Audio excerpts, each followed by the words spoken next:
Bismillahirrahmanirrahim. Assalamualaikum warahmatullahi wabarakatuh. Halo teman-teman semua, bagaimana kabarnya? Mudah-mudahan senantiasa diberikan kesehatan serta semangat dalam menjalani berbagai tantangan serta rintangan yang kita hadapi. Amin ya Allah ya rabbal alamin. Baik, pada kesempatan kali ini kami dari mahasiswa program studi Sejarah Peradaban Islam semester 1 mata kuliah Sejarah dan Peradaban Kuno di Indonesia akan membahas tentang faktor-faktor yang mempengaruhi penyebaran Hindu-Buddha di Indonesia. Baik, sebelum lanjut, izinkan kami untuk memperkenalkan diri. Nama saya Nizar Taula. Baik, sebelum kita lanjut ke pembahasan, terlebih dahulu saya himbau kepada pendengar untuk senantiasa ataupun juga untuk selalu memperhatikan apa yang kami sampaikan. Terima kasih. Baik, langsung saja ke poin yang pertama, yaitu mengenai faktor-faktor yang mempengaruhi masuknya Hindu-Buddha ke Indonesia. Kami merangkum menjadi ada 3 bagian faktor-faktor yang mempengaruhi masuknya agama Hindu-Buddha ke Indonesia. Faktor yang pertama yaitu ada faktor geografis. Seperti yang kita ketahui, Indonesia memiliki posisi yang strategis dalam jalur perdagangan dunia,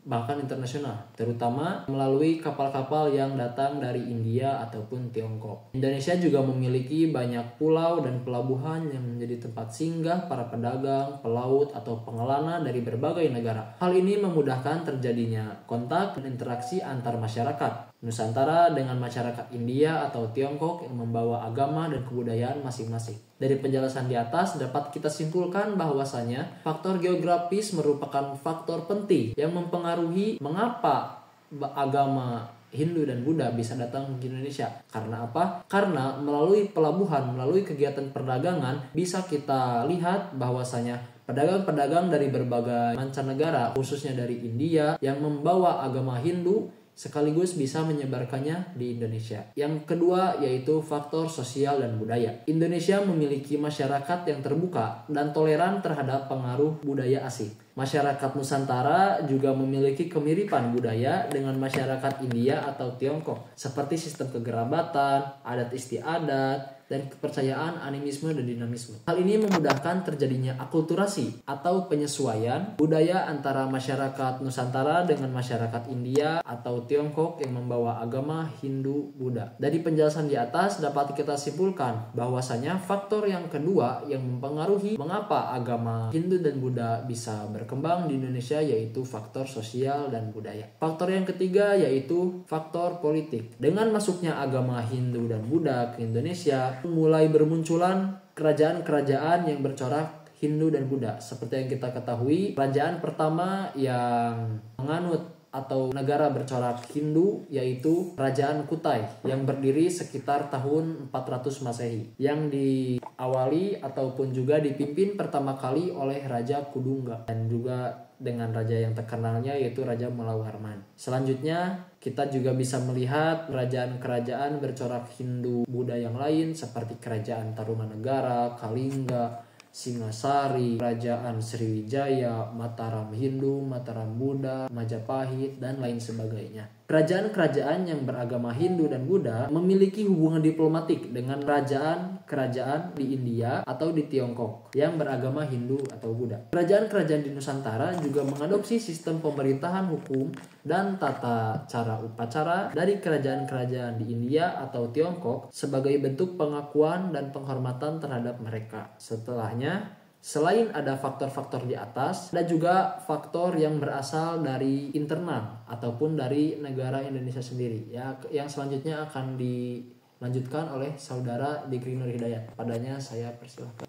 Baik, di sini saya Jikri Nur Hidayah akan melanjutkan apa yang telah dijelaskan oleh saudara Nizar. Saya di sini akan menjelaskan faktor internal yang mempengaruhi penyebaran Hindu-Buddha di Indonesia. Yang pertama, kesamaan budaya. Salah satu faktor internal sebagai pendukung berkembangnya kebudayaan Hindu di Indonesia dapat diterima dengan mudah karena kesamaan budaya masyarakat Nusantara dengan kebudayaan Hindu. Pada saat agama Hindu masuk ke Indonesia, masyarakat Indonesia sudah memiliki kepercayaan animisme dan dinamisme. Kepercayaan yang sudah terbentuk dari masa nenek moyang ini meyakini adanya kekuatan roh atau leluhur. Masyarakat Indonesia saat itu juga mempunyai tradisi upacara untuk memperingati orang-orang yang sudah tiada. Hal ini dibuktikan dengan adanya peninggalan-peninggalan seperti punden berundak, dolmen, kubur batu, dan lain sebagainya, yang berfungsi sebagai sarana pemujaan. Kepercayaan yang dianut oleh masyarakat Indonesia ternyata memiliki kesamaan dengan agama Hindu, yakni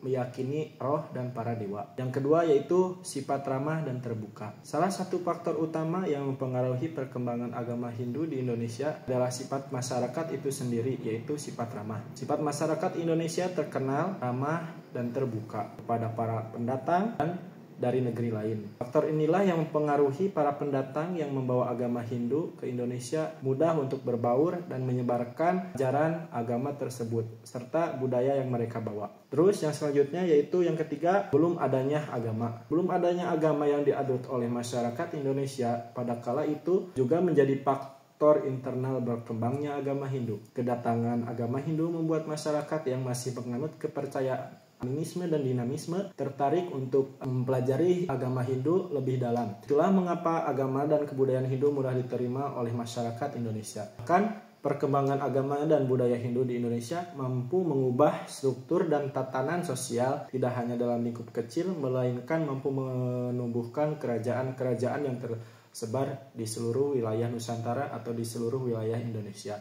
Mungkin dicukupkan penjelasan dari kelompok kami. Mohon maaf atas kurang dan lebihnya. Wabillahi taufiq wal hidayah. Assalamualaikum warahmatullahi wabarakatuh.